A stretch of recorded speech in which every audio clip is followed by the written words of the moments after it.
മനസ്സിനും ശരീരത്തിനും ഒരുപോലെ ഉന്മേഷദായകമാണ് കടൽ വെള്ളത്തിലെ കുളി. അലർജി, സൈനസൈറ്റിസ്, ത്വക്ക് രോഗങ്ങൾ, മാനസിക പിരിമുറുക്കം തുടങ്ങിയ അവസ്ഥകൾക്ക് ഒരു നല്ല പ്രതിവിധി കടലിലെ കുളിയാണ്. പ്രതിരോധശേഷി ലഭിക്കുവാൻ ഇതുപോലൊരു നല്ല മാർഗം മറ്റൊന്നില്ല. എന്നാൽ കടലിൽ അപകടങ്ങളും പതിയിരിപ്പുണ്ട്. കുളിക്കാൻ ഇറങ്ങുന്നവരെ കടൽ കൊണ്ടുപോകുന്ന വാർത്തകൾ നാം ഇടയ്ക്ക് കേട്ടിട്ടില്ലേ?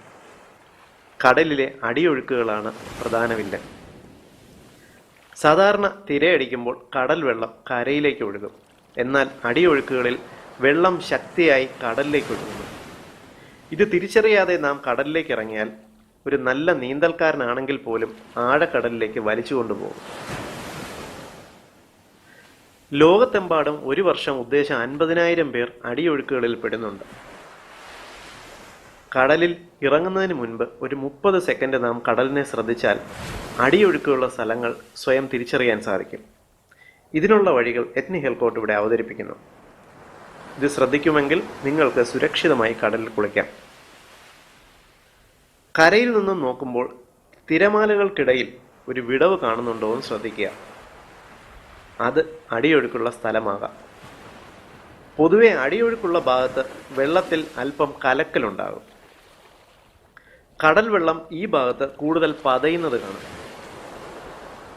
സാധാരണ കരയിലേക്ക് ഒഴുകുന്ന തിരയിലെ പതകൾ അടിയൊഴുക്കുള്ള ഭാഗത്ത് നിശ്ചലമായിരിക്കുന്നതോ തിരിച്ച് കടലിലേക്ക് ഒഴുകുന്നതോ കാണാം. ഈ സ്ഥലങ്ങളിൽ നിങ്ങൾ കടലിലേക്ക് ഇറങ്ങരുത്. കടലിൻ്റെ അടിയൊഴുക്കില്ലാത്ത ഭാഗങ്ങളിൽ കുളിക്കാൻ ഇറങ്ങുന്നത് സുരക്ഷിതമാണ്. കോസ്റ്റ് ഗാർഡുകൾ കടൽ തീരത്തുണ്ടെങ്കിൽ അവരുടെ നിർദ്ദേശാനുസരണം മാത്രം കടലിലേക്ക് ഇറങ്ങുക. ഇനി നിങ്ങൾ ഈ അടിയൊഴുക്കിൽ പെട്ടുപോയാൽ തിരിച്ച് കരയിലേക്ക് നീന്താൻ ശ്രമിക്കരുത്. മുങ്ങിപ്പോകും. അടിയൊഴുക്കിൻ്റെ 2 വശങ്ങളിലേക്ക് മാത്രം നീന്തുക. എങ്കിൽ ആ തിരയൊഴുക്കിൽ നിന്നും നിങ്ങൾക്ക് രക്ഷപ്പെട്ട് സുരക്ഷിതമായി കരയിലെത്താൻ സാധിക്കും. ഈ അറിവ് എല്ലാവരോടും ഷെയർ ചെയ്ത് പ്രചരിപ്പിക്കുക. കടൽ തിരകളിൽ ജീവനുകൾ പൊലിയാതിരിക്കട്ടെ. പൊതുസമൂഹത്തിന് ഉപകാരപ്രദമായ ഈ ഹെൽത്ത് ഇൻഫർമേഷൻ നിങ്ങൾക്കായി അവതരിപ്പിച്ചത് ethnihealthcode.com.